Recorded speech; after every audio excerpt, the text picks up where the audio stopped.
Throughout this series, we've been talking about how a mindfulness practice will physically change areas of our brain. And the couple things that we've talked about so far is how it changes areas of our brain that are associated with focus, and it changes areas of our brain that are associated with awareness.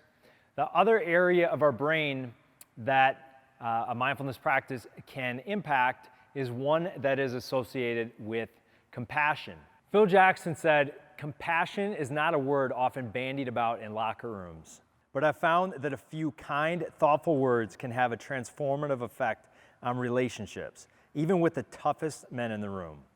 Okay, so why is this? This is because compassion builds trust, and trust is a foundation for any relationship that you are going to have with your players or your assistant coaches. When you have this foundation of trust, it opens a line of communication for a connection to be built between you and your player.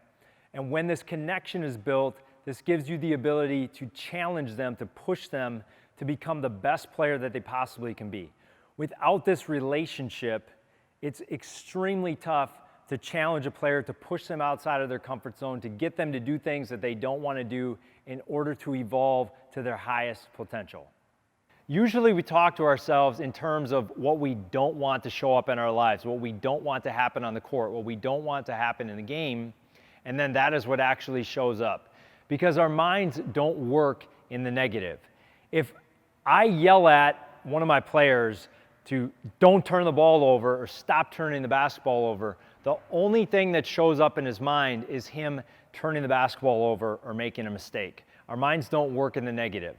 And so what we need to do is create awareness of our language, awareness of the way that we coach our players, and the awareness of how we talk to ourselves as a player, and then be able to use that in a state that is positive and state these things as what we want to happen.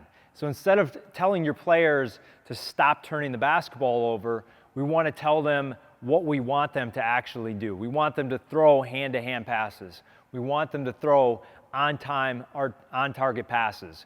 Because what happens is our words create images in our mind, and that is what we try to create out on the court.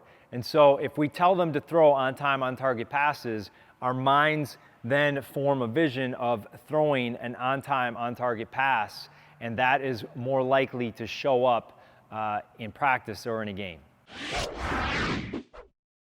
Thank you for taking the time to check out today's video. Hope you're able to get a strategy or a concept or an exercise that you'll be able to implement yourself or with your team this season. If you have any questions, please visit trainthrive3.com, drop us an email, and we'll get back to you as soon as we can, hopefully answer any questions that you have.